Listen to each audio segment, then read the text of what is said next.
Hello, this is a video for Todd Revito's SensorCraft. Math is everywhere in computer science, but not the kind of math that most kids learn in school. When you first start learning mathematics, you start with arithmetic, which can be tedious, but is necessary to build a strong foundation from which to do more complex mathematical operations. So the good thing about programming computers is that the computer can do almost all the calculations for you, so no need to do arithmetic. However, you still need to have a good understanding of higher level mathematics depending on the types of applications you're programming. Some of the math in video games can get complex, so we'll make it slow over the next few chapters. Since this tutorial is a block-based game, some of the math is simplified because everything is a cube. So if we have the game window open, take note of these numbers in the upper left corner. The first number right here is the frames per second, which is a good indicator of how well the game is performing. Most humans need to see 20 to 25 frames per second to consider a video smooth. Videos are just a series of images, so when the image is not updated often enough, the video appears to be jerky, and thus higher frames allow for smooth video. Frame rates can slow down if the code is too complex or too many of the blocks have rendered simultaneously. The next three numbers in parentheses are the x, y, and z coordinates of your character, these three right here, which denote the location of your character within the game space. Take note that if you start the game and walk in a straight line, the x or y will decrease. Y increases when you jump by pushing the space bar, or walking up on things like climbing a mountain. You see how the y value is going up and now it's at 5.75. Any one of these axes by itself is just like a number line. The only difference here is that you have three number lines. The third set is the ratio of blocks loaded around you to the entire world. So if I break one block, the total blocks in the world goes down.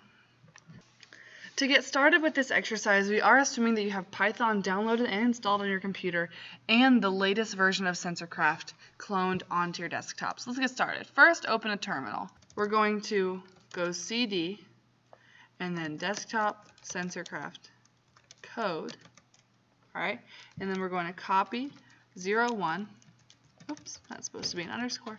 01 building automatically underscore your initials .py. And we're going to copy that to 02 underscore 3D underscore coordinate underscore system underscore your initials .py. And so this command will create a new file with all the traits of the last exercise, being the world is flat and pressing the B key for the construction of a wall.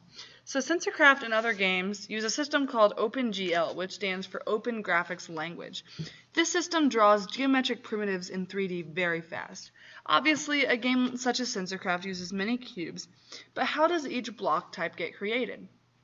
First, OpenGL renders or displays a cube. Then it will wrap textures around the cube. This is similar to wrapping a present in real life. But OpenGL will take a two-dimensional image and wrap it around the cube. Textures are generally stored in a simple image file. So if you open your SensorCraft and go to Code, and then all the way down here to Texture, this has all the textures that we use in the world so far. And this texture PNG file originated from GitHub when we cloned the repository and designed SensorCraft. It has the basic textures that we need in a coordinate system, where the points or locations are denoted as X and Y. 00 denotes the bottom left corner, and as you increase X, you will examine textures farther to the right, and as you increase Y, you will move upwards in the textures. For this programming exercise, we want to use numbered blocks. And to do this, we generated a new texture file. So if you go back here, and you'll find numbered textures right here. So we created this new image file to have stone blocks with numbers on them. And to use this new numbered texture file, you want to change something in your code. So you can close all of this stuff and go to Open Idle. And then File, Open, the one that we just made. There we go. Okay, so we want to go down to line 76. We want to change this from texture PNG to numbered textures .png. And so right now, if we run this, everything will stay the same, but it will change once we add something else. So on line 78, we're going to add some new block types.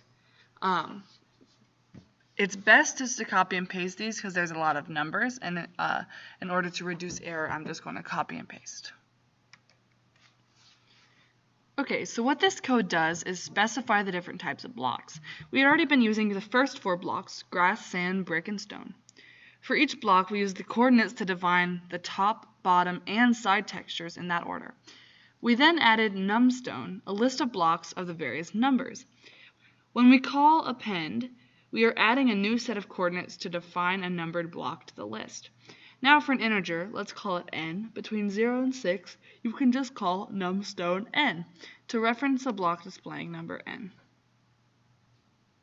So next we're going to adjust the initialize function like we did in the previous programming exercise to create a number line on the x and z axes.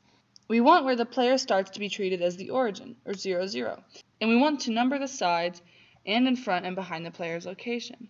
So if we go to the initialize function, which will be under method, here we go. So we're going to add some code right here.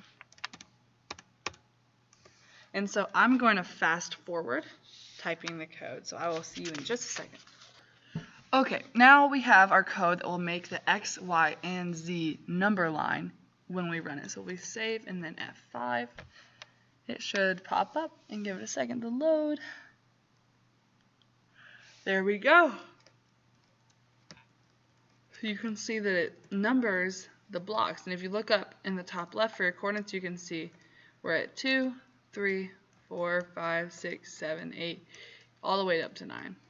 And it does that for every degree. You have your x, your y, and your z.